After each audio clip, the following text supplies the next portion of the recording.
ശബരിമലയിലെ സ്വർണ്ണക്കൊള്ളയിലെ പ്രതികളൊക്കെ ഓരോരുത്തരെയായി പിടികൂടുകയാണ് പോലീസ് ചെയ്യുന്നത്.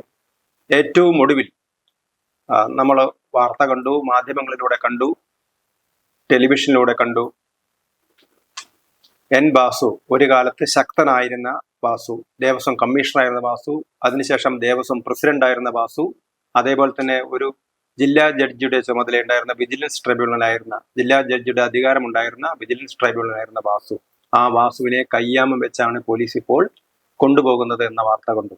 അതേപോലെ തന്നെയാണ് CPM-ന്റെ പ്രമുഖ നേതാവായ, പത്തനംതിട്ട ജില്ലാ സെക്രട്ടേറിയറ്റ് അംഗമായിരുന്ന, ഇപ്പോൾ ജില്ലാ കമ്മിറ്റി അംഗമായ, കോന്നിയിലെ MLA ആയിരുന്ന, ദേവസ്വം ബോർഡ് പ്രസിഡന്റായിരുന്ന, ദീർഘനാളായിട്ട് ഏതാണ്ട് നൂറ്റാണ്ടായിട്ട് CPM-ന്റെ നേതൃനിരയിലുള്ള പത്മകുമാർ, ആ പത്മകുമാർ ജയിലിൽ തറയിൽ കിടക്കുന്നു മറ്റു കുറ്റവാളികളുടെ കൂടെ.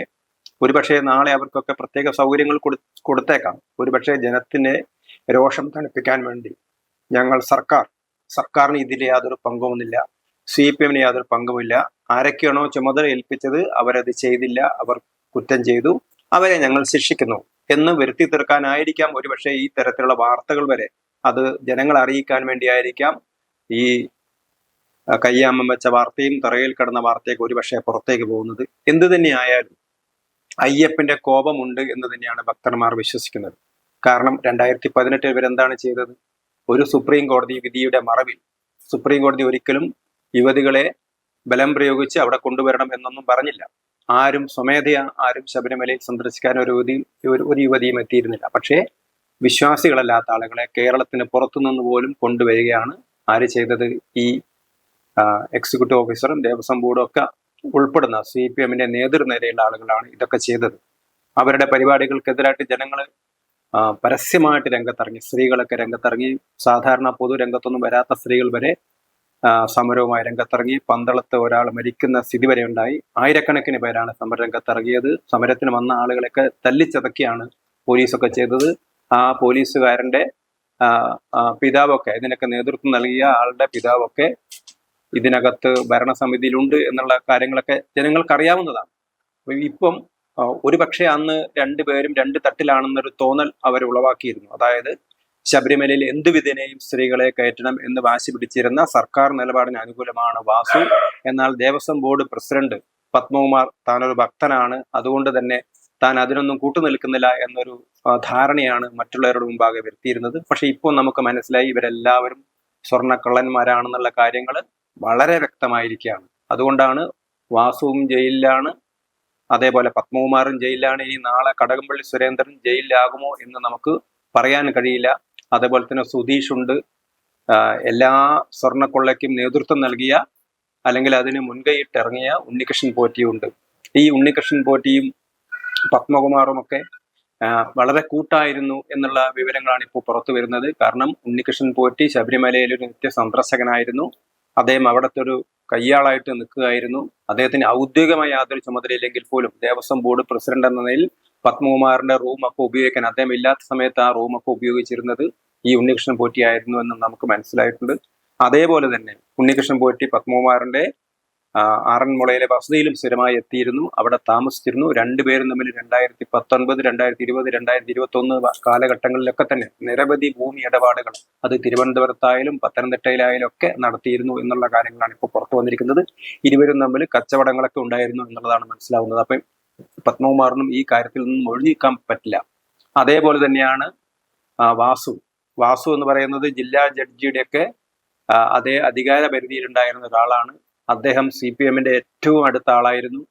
അതുകൊണ്ടാണ് ദേവസ്വം കമ്മീഷണർ എന്ന നിലയിൽ CPM-ന്റെ കാര്യങ്ങളൊക്കെ നടപ്പിലാക്കാൻ ചുമതലപ്പെട്ട ആളെന്ന നിലയിൽ വളരെ ഭംഗിയായിട്ട് ഒരു സ്ത്രീയാണെങ്കിൽ ഒരു സ്ത്രീയെങ്കിലും ഞങ്ങൾ ശബരിമലയിൽ കയറ്റി എന്ന അഭിമാനത്തോടു കൂടി പറഞ്ഞിരുന്ന ആളുകളാണ്.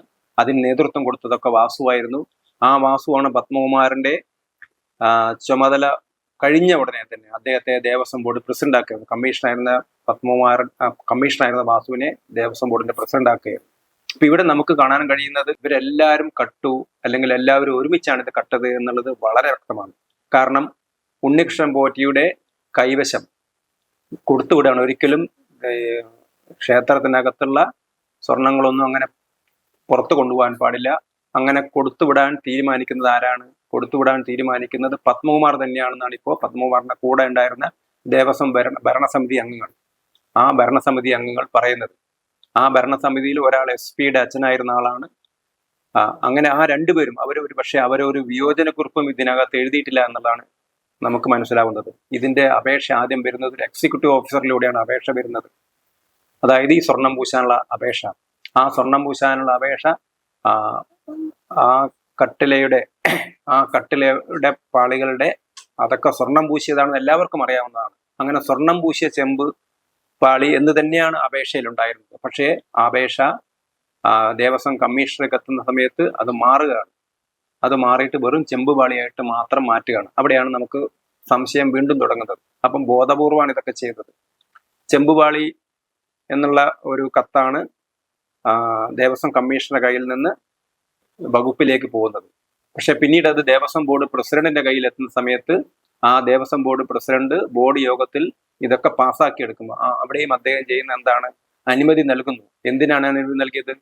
ചെമ്പ് പിച്ചള എന്നിടയ്ക്ക് മാറ്റിയിരുന്നു. കാരണം പിച്ചള കുറച്ചുകൂടി മൂല്യമുള്ളതാണ്. പക്ഷെ അത് വീണ്ടും ചെമ്പുപാളിയാക്കി മാറ്റിയത് ആരാണ്? ചെമ്പുപാളിയാക്കി മാറ്റിയത് പത്മകുമാറാണ്.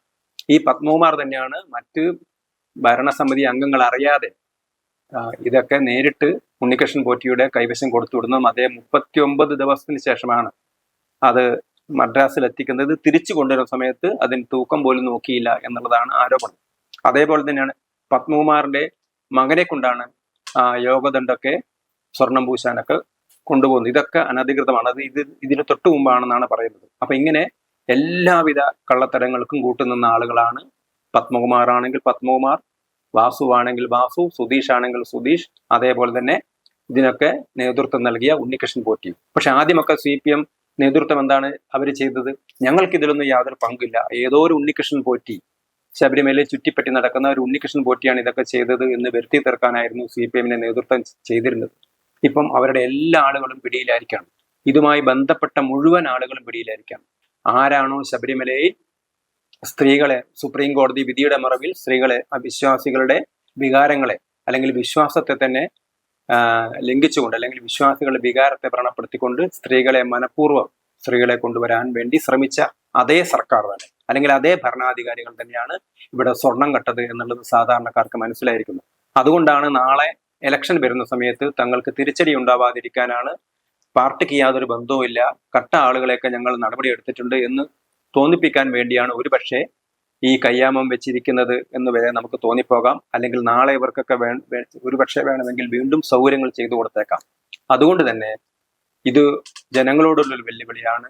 പക്ഷെ അതിന് അയ്യപ്പൻ കണക്കിന് കൊടുത്തിരിക്കുന്നു എന്നാണ് വിശ്വാസികൾ, അത് ജനം എന്ന് പറയാൻ പറ്റില്ല, വിശ്വാസികളായിട്ടുള്ള ആളുകൾ പറയുന്നത് അയ്യപ്പൻ കണക്കിന് കൊടുത്തിരിക്കുന്നു എന്നാണ് പറയുന്നത്. അതുകൊണ്ട് തന്നെ ഇനിയും നടപടികൾ വന്നേക്കാം.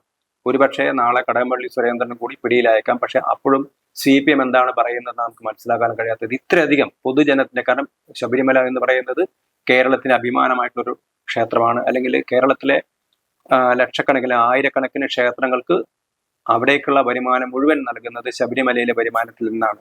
അവിടേക്കുള്ള ചെലവുകളൊക്കെ വഹിക്കുന്നത്. അത്രയും ലക്ഷക്കണക്കിന് ആളുകൾ, കേരളത്തിന് പുറത്തുനിന്ന് ലക്ഷക്കണക്കിന് ആളുകൾ വരുന്ന നമ്മുടെ ഏറ്റവും പ്രമുഖ ക്ഷേത്രമായ ആ ശബരിമലയിലെ സ്വർണം വരെ തട്ടിയെടുക്കാൻ ശ്രമിച്ച ആ കൊള്ളക്കാർക്ക് കൂട്ടുനിൽക്കുകയാണ് CPM നേതൃത്വം ചെയ്യുന്നത്. അവർക്ക് അല്പമെങ്കിലും ലജ്ജയുണ്ടെങ്കിൽ അല്ലെങ്കിൽ അല്പമെങ്കിലും ജനങ്ങളോട് കമ്മിറ്റ്മെന്റ് ഉണ്ടെങ്കിൽ, വിശ്വാസികളോട് കമ്മിറ്റ്മെന്റ് ഉണ്ടെങ്കിൽ, തങ്ങളെ തെരഞ്ഞെടുത്ത ജനങ്ങളോടൊരു പ്രതിബദ്ധതയുണ്ടെങ്കിൽ അവർ ആദ്യം തന്നെ ഇവരെയൊക്കെ പ്രാഥമിക അംഗത്വം നിന്ന് പുറത്താക്കുകയാണ് വേണ്ടത്.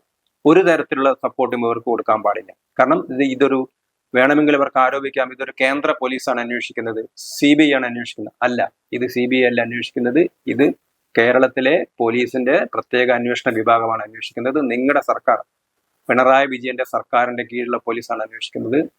ഇനി ഒരിക്കലും നിങ്ങൾ നടപടിയെടുക്കാൻ വൈകാൻ പാടില്ല. പക്ഷെ ജനങ്ങൾക്ക് മനസ്സിലായിട്ടുണ്ട് ഈ കൊള്ളയ്ക്കൊക്കെ കൂട്ടുനിൽക്കുന്നത് ഇവിടുത്തെ സർക്കാരാണ്. ഇവർക്ക് എല്ലാവിധ പിന്തുണയും നൽകിയത് സർക്കാരാണ്. ഇവരെ ദേവസ്വം ബോർഡ് പ്രസിഡന്റ് ആക്കിയതും ദേവസ്വം കമ്മീഷണർ ആക്കിയതും എക്സിക്യൂട്ടീവ് ഓഫീസർ ആക്കിയതും ഒക്കെ തന്നെ CPM ആണ്. ആ CPM-ന് ഇതിന്റെ ഉത്തരവാദിത്വത്തിൽ നിന്ന് ഒഴിഞ്ഞു മാറാൻ പറ്റില്ല. ഒരുപക്ഷെ അയ്യപ്പന്റെ പണി ഇനി കിട്ടാൻ പോകുന്നത് CPM-നായിരിക്കും എന്നാണ് ഭക്തന്മാർ പറയുന്നത്.